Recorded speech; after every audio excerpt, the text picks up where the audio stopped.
Buenos días. Me es muy grato y honroso participar en este segundo Congreso Internacional de la Lengua Española. Como ingeniero y como empresario soy un hombre de números, entonces participar en una reunión de letras me siento un poco profanando un templo ajeno, pero pensándolo durante estos días veía que hacía una comparación entre la violenta intromisión de la cultura digital en nuestras vidas y en las sociedades modernas, y la cultura digital no es más que un sistema binario que se mete por todos lados, y comparando un poco con la imprenta que desgraciadamente, aunque fue uno de los descubrimientos importantes de la humanidad, tanto tiempo tardó en tener una influencia fundamental. Quizás lo que se llevó más de 5 siglos, la imprenta, el Internet lo logra en unos cuantos años. Y lo digo porque hasta el siglo XIX muy poca gente sabía leer, y sí pienso, quizás hasta mediados del XX, y pienso que el Internet va a proliferar y está creciendo a pasos agigantados. Para tratar de cumplir con el tiempo me voy a permitir leer lo que he escrito, y si me permiten empezar. Bueno, el mundo hispano, que tanto destacó en la era agrícola, en la civilización agrícola, como un gran productor de bienes primarios, se rezaga, en mi opinión, mucho en las 2 etapas de la era industrial.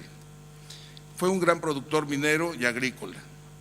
Durante la época colonial, el oro y la plata de México y Perú inundan el mundo, y las monedas ahí acuñadas son medio de pago hasta en el lejano oriente. La hermosa orfebrería es abundante y variada. Retrospectivamente sorprende la capacidad y el talento exploratorio y los desarrollos tecnológicos que para explotar las minas y refinar sus minerales se establecen durante este periodo. La actividad agrícola, por otro lado, aporta al mundo productos notables y es líder productor en cantidad y en variedad a nivel mundial de diversos productos. Es también un gran productor de granos y carne, y con una enorme y variada producción avícola. La cultura hispana es rica, colorida y cálida. Las letras, la filosofía, la música, el baile, la cocina, la literatura, la arquitectura, la imaginación y la creatividad son sobresalientes, pero me parece que los números, las ciencias, la ingeniería y la mecánica no son siempre nuestro fuerte. Amamos, por otro lado, la libertad, la tolerancia y la pluralidad, pero durante 3/4 partes del siglo XX la democracia fue muy escasa, y probablemente esto contribuyó también a nuestro rezago económico. Sociedades libres, no muy disciplinadas, quizá hasta un poco anárquicas, con gobiernos fuertes, a veces dictatoriales, que se resistían a la modernidad. A la primera etapa de la civilización industrial, a la etapa mecánica de engranes, bandas, palancas, movidas por motores de vapor, así como la transportación marítima y terrestre también de vapor, se inició nuestro atraso, que aumenta en la etapa electromecánica y el motor de combustión interna. De alguna forma nos resistimos a la modernidad política y a la modernidad económica. Al término de la Segunda Guerra Mundial, se inicia la gran transformación que se hace evidente en la última década del siglo XX. En los países más desarrollados, más gente se ocupa en los servicios que la que se ocupa en la producción de bienes, desde los 50. Y la tecnología, en su rápido y continuo avance, produce cada vez más bienes con menos trabajo, y el obrero va pasando de ser parte física de la producción a manejar y supervisar a las máquinas, como dice un amigo, a pastorearlas. De Chaplin en tiempos modernos al pastor tecnológico actual. Pasamos de lo electromecánico al analógico primero y a la civilización digital después. Y al cumplirse durante más de 20 años la ley de Moore, que dice que la memoria y la velocidad se duplican o el precio se reduce a la mitad,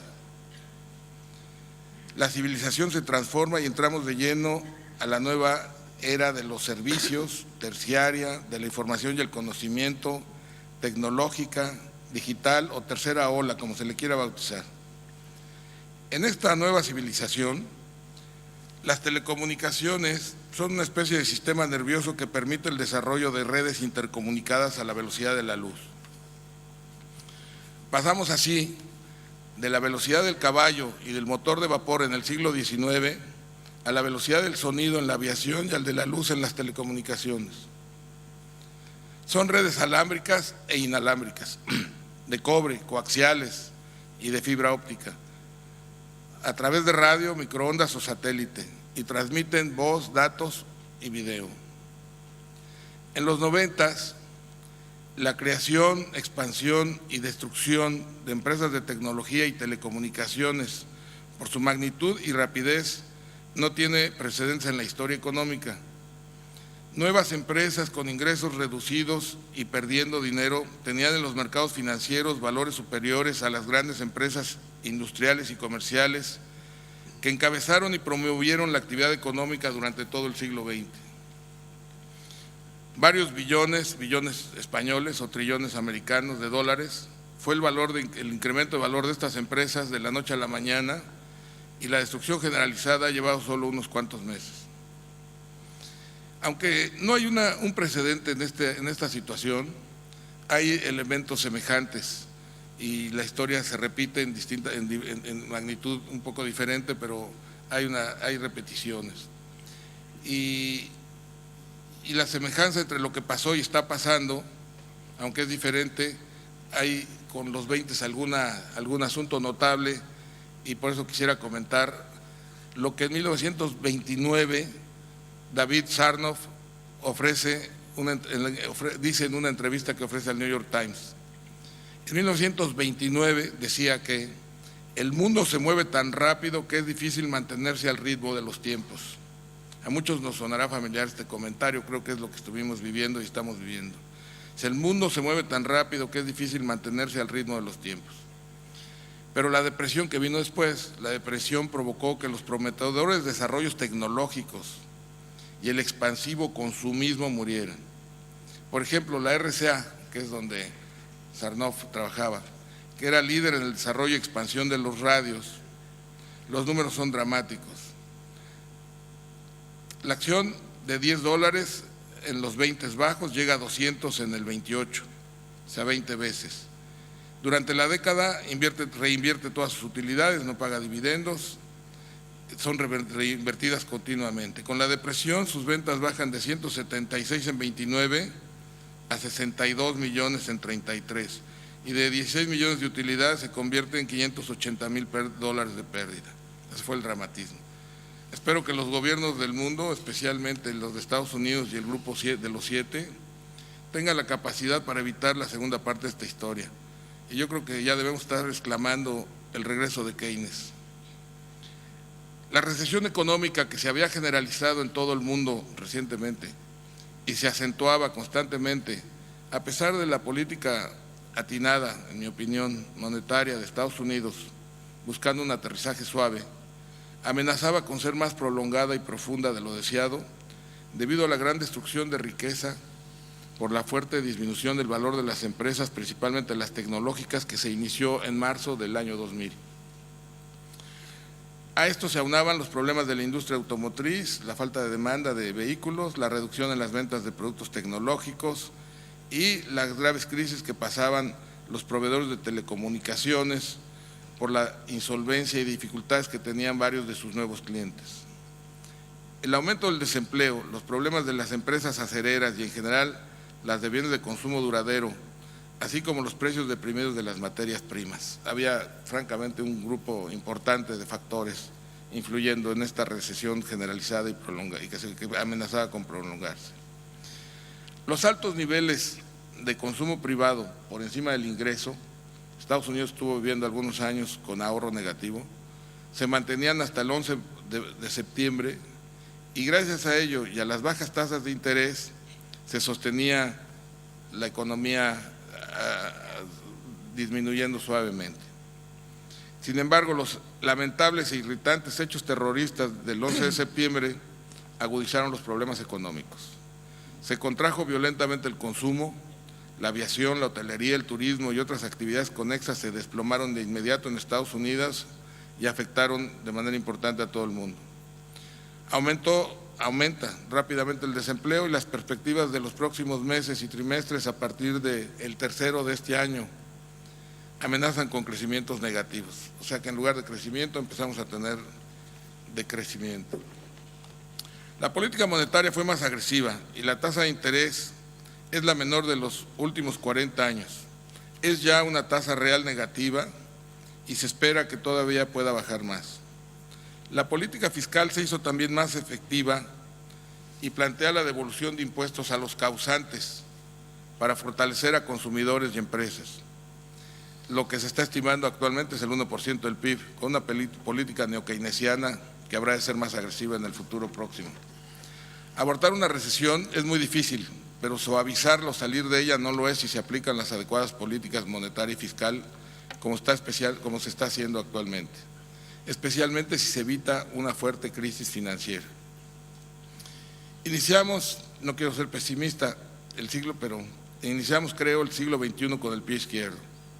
La economía mundial caminando a su peor situación en 70 años, además el terrorismo y la guerra contra esta nos arrastran a la situación más incierta y vulnerable desde la Segunda Guerra. Pero la nueva civilización, esta nueva civilización que estamos viviendo es irreversible.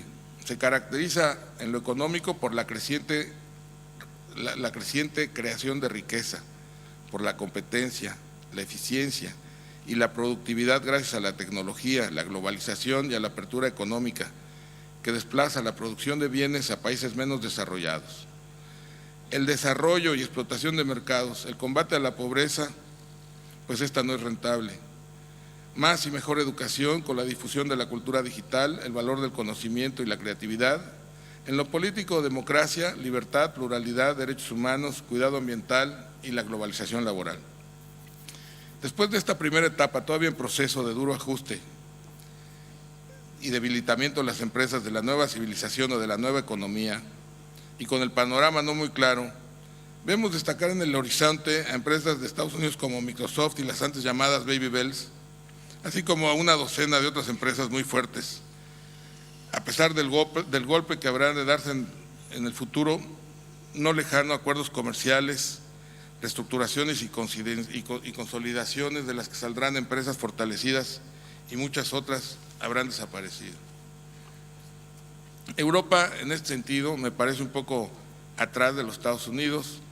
Tiene 5 o 6 telefónicas fuertes, aunque endeudadas un poco más de lo conveniente, y 3 o 4 importantes jugadores mundiales de tecnología. El mundo hispano entra en este siglo XXI con 2 empresas de telecomunicaciones fuertes y reconocidas que concentran su actividad en Iberia y Latinoamérica, asomándose apenas al mercado hispano en Estados Unidos, pero con alianzas comerciales y asociaciones que deben mejorar su posición en este mercado. Estas 2 empresas, sumadas, cubren prácticamente al mercado latinoamericano en telefonía alámbrica, en celular, en datos e internet, conexión y contenido. En conexión telefónica y Telmex, en los contenidos Terra, American Online, Latinoamérica, T1, SMN. Competimos en Latinoamérica con otras empresas europeas y de Estados Unidos, pero el panorama favorece a Telefónica y a Telmex. El reto sigue siendo el mercado hispano de los Estados Unidos, que crece constantemente en número y más en capacidad económica. Las alianzas de Telmex con Microsoft y Southwestern Bell, 2 gigantes, se orientan a la comunidad hispanoamericana. Esta red de telecomunicaciones integra a las comunidades hispanas en todo el mundo a través del español, idioma común que nos une e identifica. Debemos impulsar en nuestros países la cultura digital. En México estamos trabajando en un programa para que todos los maestros de educación básica tengan computadora e internet.